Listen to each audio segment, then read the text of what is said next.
Understand Quran from the guided one, the siddha. Lesson 8. When you read Quran chapter 1, Surah Fatiha, guide us to the straight path, the part whom you have favored, not the part who has received God's anger. So this line, who has received God's anger? Among the creation, among the demon race, Lucifer received God's anger. He was cursed and he became a fallen angel. He was removed from the angelic position, and then he asked for a respite that till the day of resurrection. But God said he will be alive till the time well known. So, and he is going to misguide everyone except for God's appointed servant whom he has no authority.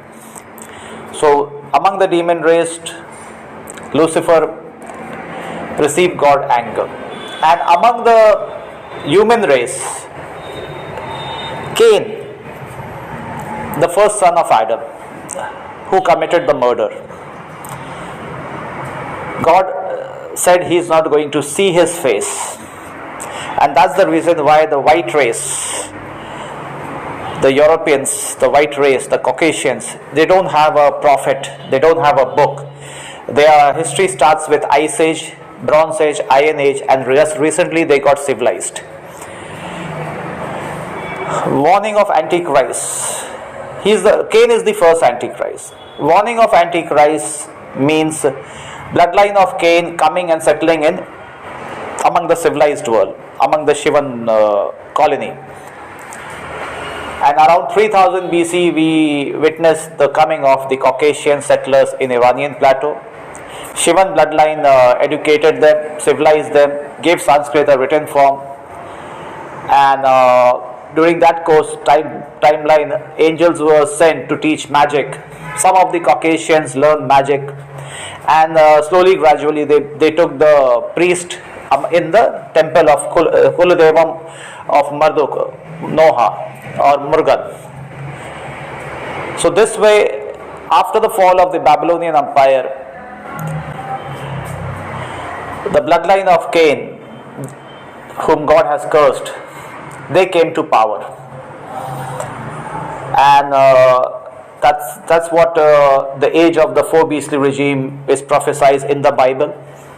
The painful torment on the senior generation thereafter started, and greater Kali Yugam, which Sri Krishna prophesied after the Mahabharata war, began. Because among the senior generation, there are only two modes of administration, that is Dharma and Adharma. Dharma is called Satyugam, Adharma is called Kali Yugam.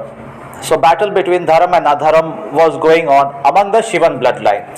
Sometimes they used to stay on the truth, Dharma, Asivagam, and some of the Shivan bloodline they strayed. So there was always a conflict between the Shivan bloodline based on truth and falsehood. But after the fall of the Babylonian Empire, the Caucasians came to power, the four beastly regime, and they introduced a new mode of administration known as a Jewish syndicate consisting of traders and the priest. And they introduced a new concept where humans are giving salvation, maghfirat, mukti through bhakti and all that. This new concept elevated the priestly class to the level of God. So this concept of human giving salvation, mukti through bhakti and maghfirat was introduced, and it was marketed into India among the senior generation.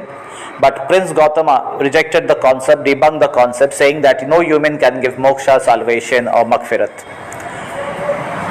And then this concept, under the label of Abrahamic religion, was marketed to the uncivilized, barbaric nomads, Caucasians, white people in Europe, under the Abrahamic religion. And you will find that the priest, rabbis, pope, Molvi, Maulana, Peer, they are becoming door to salvation. So this All Abrahamic religion, all priestly class religious organization falls under the category of Jewish syndicate consisting of traders and the priest.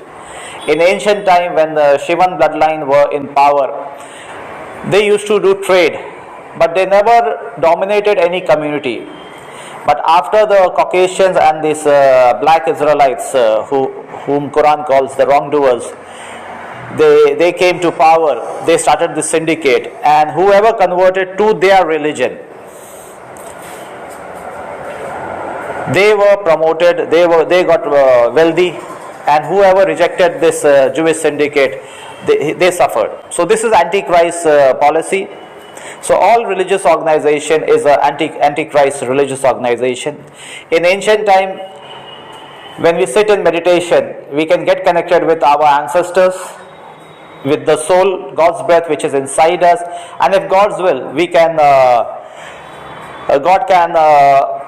become image of God by activation of Kundalini. And for that we don't need any partners, we don't need any mediators. That's why Quran says, don't associate partners with God.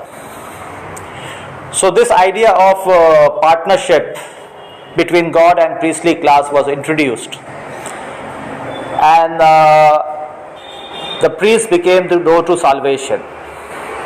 So now if you go to your temple, your Kuladevam, and you see a priest, you are associating partners with God. If you go to your church and you stand behind the pastors, you are associating partners with God. If you go to mosque and you bow down to the buttock of the Maulanas, you are bowing down to the priestly class. So associating partners means you have introduced a man between you and God. In ancient culture, when you sit in meditation, you don't need any mediators. So priestly class is unwanted, and if you are standing behind a priest, you are basically associating partners with God. Kuladevam, the statues at Kuladevam, they are not any of the members of that kulam. They don't say that their ancestors have any partnership with God in creation. They are just image of our ancestors, and they are not the partners. And Quran chapter 2 verse 200 says that when you visit your Qibla, remember Allah as you have remembered your ancestors. So when you go to your Kuladevam, remember your ancestors. This is not associating partners with God. Associating partners means you stand behind a priest to get connected with God. If you are following this concept, then you are following the anti-spiritual organization, the part of those who receive God's anger. You are part of a Luciferian army.